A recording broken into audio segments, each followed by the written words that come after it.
All right. Thank you so much for joining us on the Project Censored show. Right now, we are joined by Jacquie Luqman, who is the co host of the radio show By Any Means Necessary on Radio Sputnik with Sean Blackman. She is the moderator of Plymouth Congregational United Church of Christ and a member of the church's Board of Social Action, an organizer with the Black Alliance for Peace and with Pan African Community Action in Washington, D.C. And she is a dog mom to her 10-year-old grumpy old boy, Brewski, working class dog Luqman. Jacquie, thanks so much for joining us. Thanks so much for having me. Really, really appreciate it. So I wanted to invite you onto the show, primarily with regards to your work as a journalist and your work with Black Alliance for Peace, to discuss the economic warfare against Afghanistan. In an article in Al Jazeera last December, they say, quote, following the Taliban takeover, international funding to the Afghan state was immediately cut off. This was done in compliance with the U.S. and the UN Security Council sanctions targeting the Taliban, who are now the de facto government. Roughly 75% of Afghanistan government expenditures, including healthcare, were previously directly funded by international aid. And the abrupt cutoff left hundreds of thousands of public sector employees out of pay. And the article also notes, and I should point out that Al Jazeera isn't really an outlet known for printing hyperbole, quote, without swift pragmatic action from the international community, more people will die of hunger in 2022 alone than from violence during the last 20 years of conflict, end quote. Now, Jacquie, as I noted, this article is from December, and I know that Black Alliance for Peace has been following and advocating around this issue since then. Can you give us an update, a sense of what the situation is right now? Well, if people don't know, a few months ago, the Biden administration basically took the money of the government of Afghanistan and they basically just stole it. Just legit stole it, legit stole, as the US usually does. And some of that money will go to compensating some of the victims of the 9/11 attack through a lawsuit that some of them filed. But the rest of that money, it's not going to go to feed any of the women and the children in Afghanistan that this administration and the administration before it and the administration before it said that they had to be involved in Afghanistan to protect from the Taliban. So now, yes, Afghanistan is facing an enormous humanitarian crisis, not because the Taliban is in power. Let's get this straight. And this is not a making excuses for the Taliban. They're horrible. But the reason people will die, particularly women and children and the elderly and the sick in Afghanistan will die, is because the United States took the money of the Afghan government, which is now run by the Taliban, like it or not. I mean, this is the situation that was created by the United States in the first place, way back in 1980. I can't remember the exact year, but when they armed the virulently anti-communist Islamic extremists, the Mujahideen in Afghanistan, to get rid of the pro-Soviet leftist socialist government in Afghanistan that was supporting or backed by the then Soviet Union. So after a 10-year civil war in Afghanistan, which just completely decimated the country and the people, with the US pouring billions of dollars of weapons and bombs into the country to help the Mujahideen defeat the Soviet Union, get rid of the socialist government in Afghanistan, then the Mujahideen becomes the Taliban.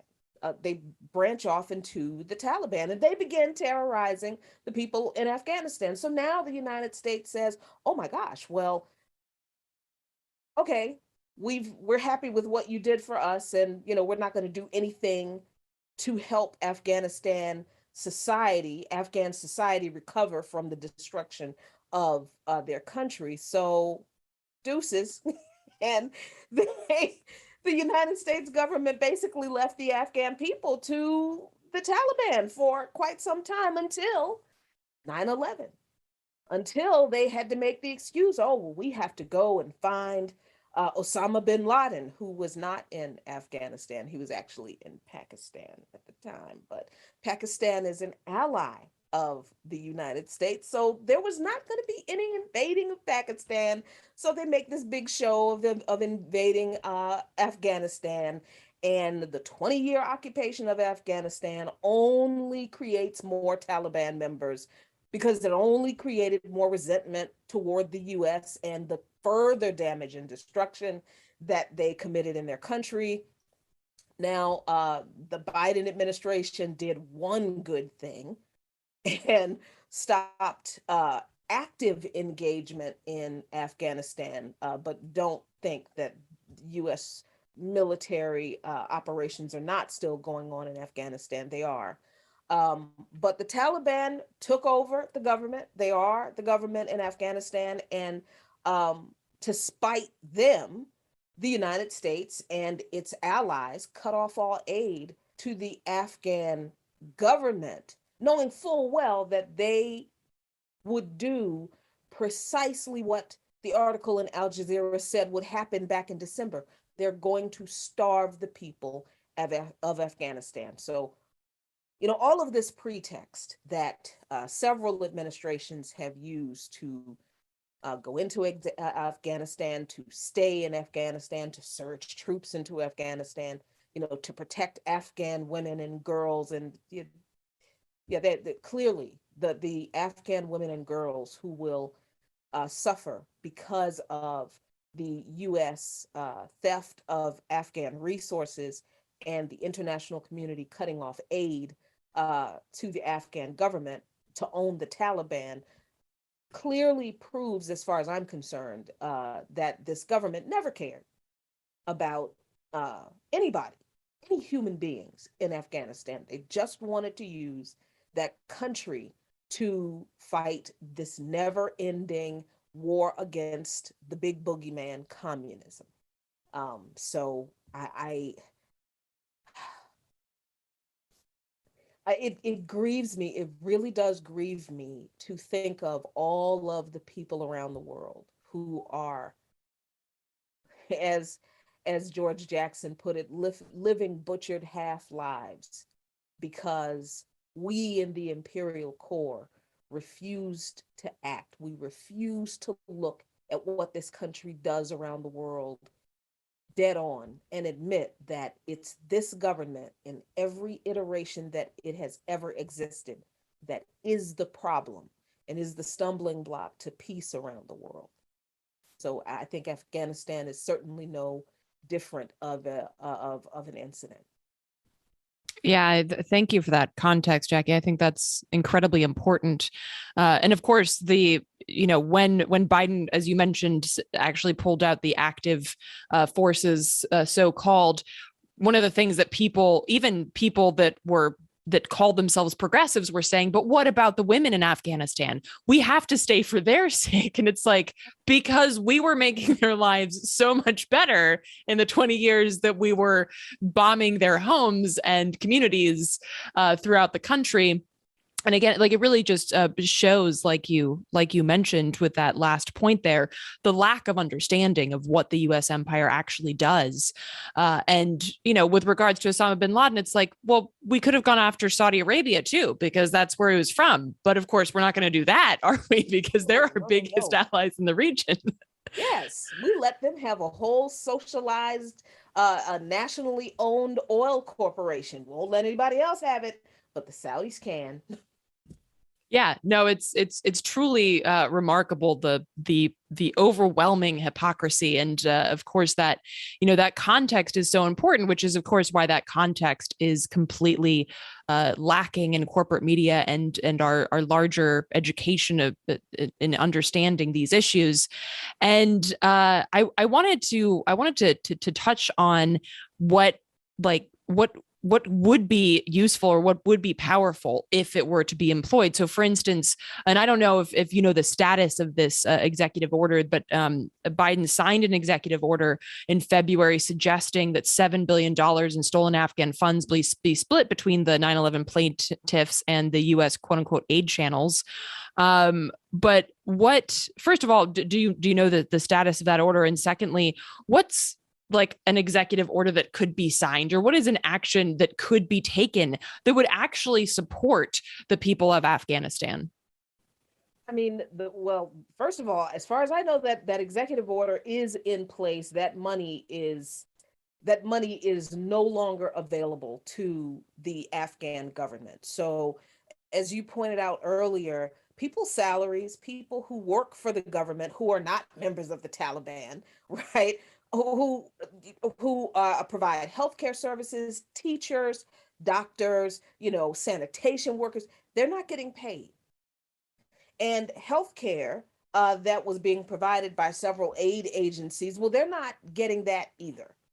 So that's one of the few executive orders this man has signed that has been enforced and acted upon, as far as I know, very, very quickly. And what kind of executive order could be, the reversal of that? Because here's the thing. An executive order that would be impactful would be for the United States government to force Saudi Arabia to pay those damages for their role. Because what was it, 14 of the 15 or 16, I forget how many there were, but 14 of the people involved in the 9/11 attack were from Saudi Arabia. So the responsibility lies with Saudi Arabia. But as you said, this administration is not going to issue an executive order, demanding that Saudi Arabia pay anything. There has never been an investigation.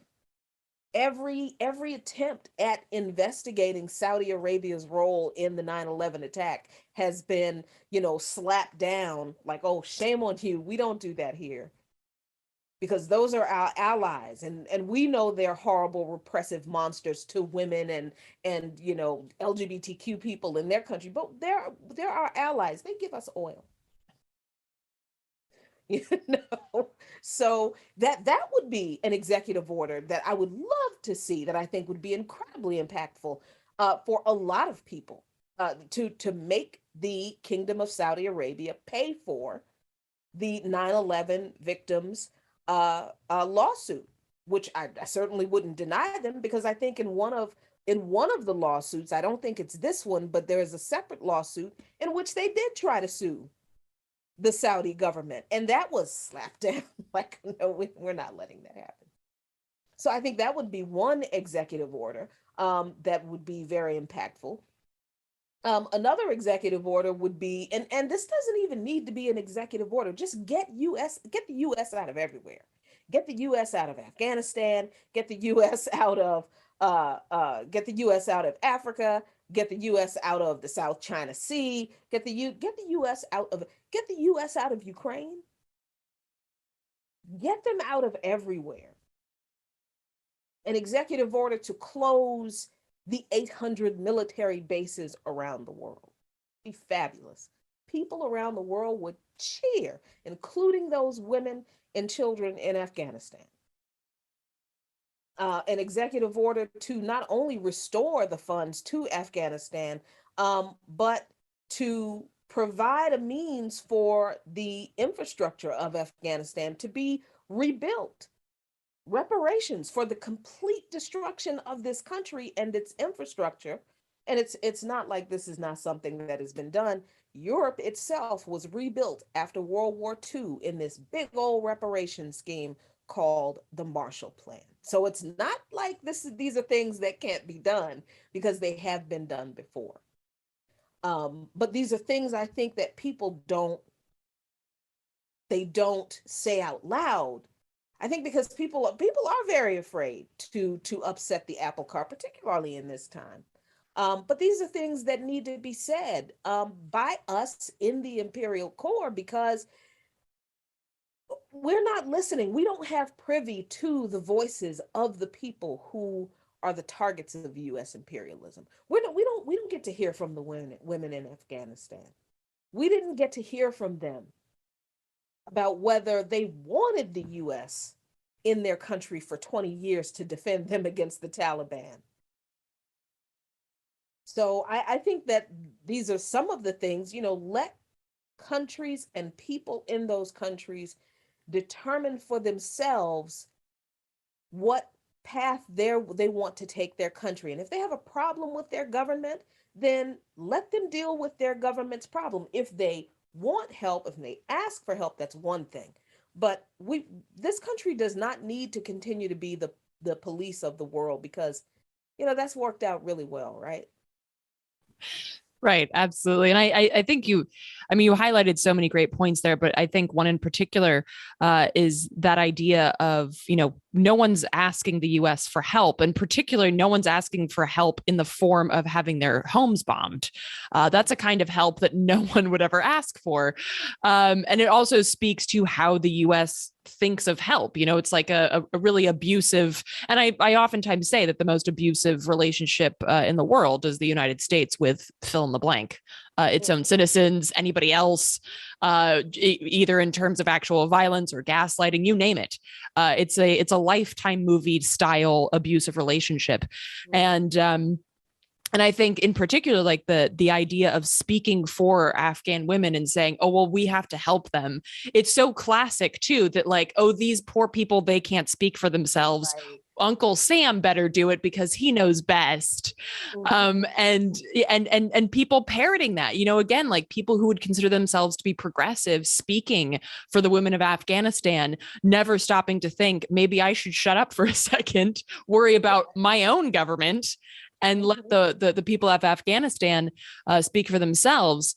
And also on that point, I remember speaking to somebody from Iran who said that, what the economic warfare against my country has really done is it's brought people together to fight against the US.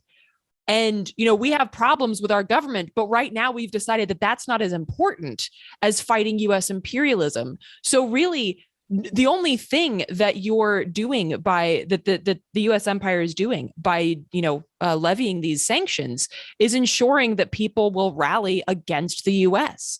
And so the outcome is not going to be what U.S. empire really wants anyway.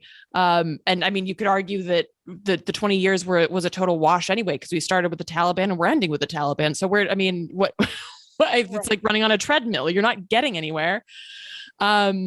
And so I also kind of wrapping up here, I want to, because something that you've mentioned a couple of times is, the folks here in the imperial core, what I oftentimes call like the children of empire, our role in this and our responsibility, but also the opportunity that we have right now.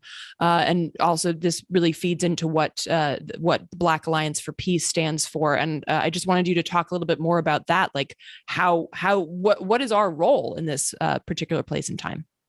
Yeah, our responsibility is to challenge the government of the country that we live in for its policies, and how this government and those policies affect people around the world.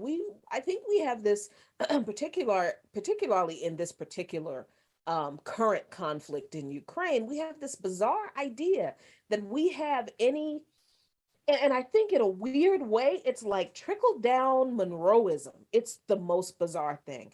I don't understand how people all of a sudden believe that they have this ability and power to tell Vladimir Putin what to do and what to.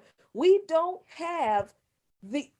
I just and I just kind of thought of that, like, this is the weirdest thing. Like, this government is still operating very much on this paternalistic white man's burden kind of Monroe Doctrine ideology, that everything on the horizon is mine by right of God, and I have to help the savages because they can't help themselves. And and I see the way people criticize other country's leaders, particularly working class, poor, and oppressed people in this country, because they are indoctrinated by the media, that is very much an extension of that ideology. They convey this continual ideology that, America should be the policeman of the world. And we do have a responsibility to take care of these poor, foolish people who don't know how to govern themselves and that kind of thing.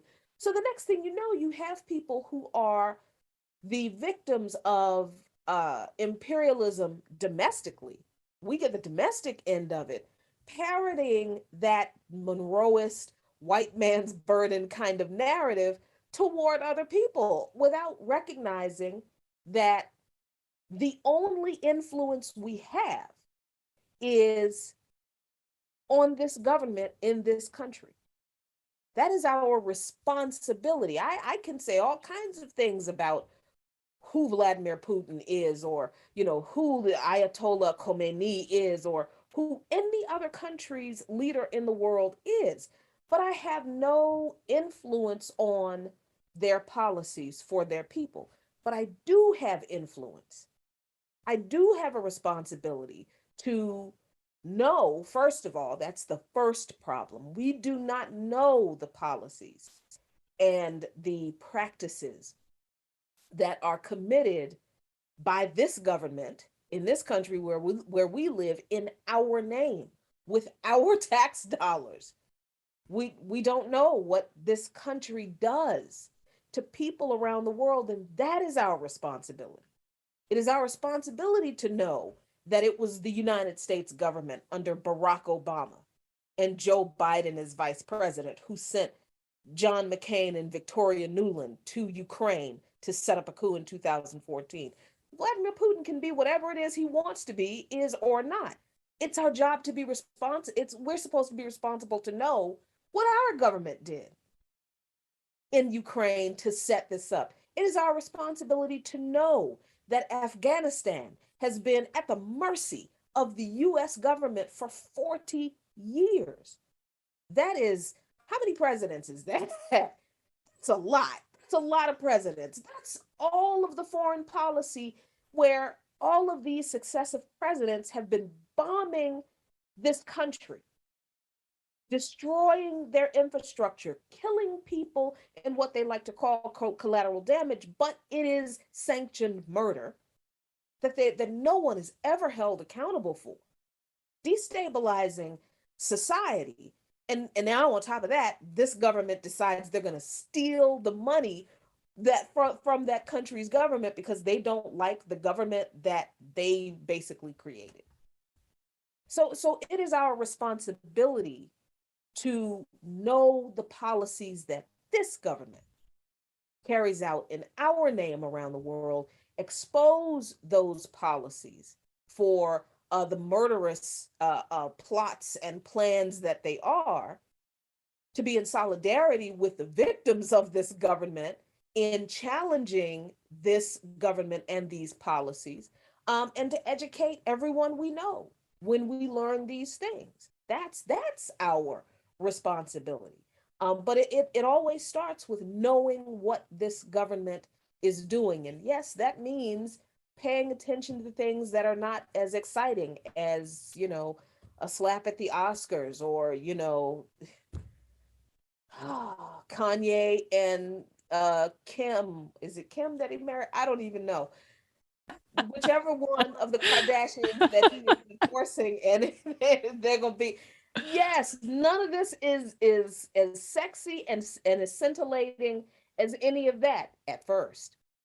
But once you start to realize that this government has had a hand in so much chaos, destruction, destabilization, and misery around the world for not just years, but decades, centuries, and you understand that they are continuing to do it, and they're telling us that they're doing it to protect our freedoms, then it becomes an imperative.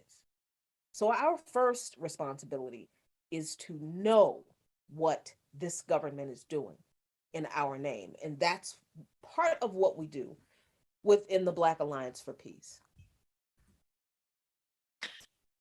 Yeah, no, I completely agree with you. And I am also I was also thinking about, one of a shirt that I used to wear on stage when in my former band was a shirt that just said politics are sexy.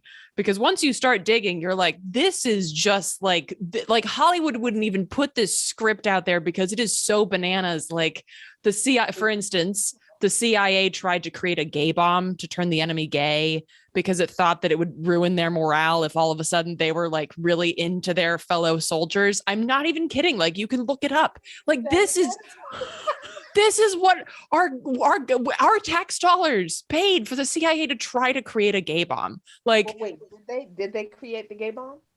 I Because think if they they tried did, and then they realized we can't actually like that's not possible. I mean, I'm with the gay bomb. I mean, I just think it would be great at parties. Right? I just if there was one, you know what I would do? I would just crash frat parties and throw those in the middle of them. Yes. That would just be Go to my the Friday Super night. Bowl. Yep, Yes. Super Bowl gay bomb. Yes. But yeah, so Jackie, thank you so much for taking the time. Tell folks where they can follow the work of Black Alliance for Peace, but also particularly with regards to what you said about political education and how important it is. This is really your wheelhouse, and the work that you do is so vital in spreading that information. Tell folks also where they can find your work.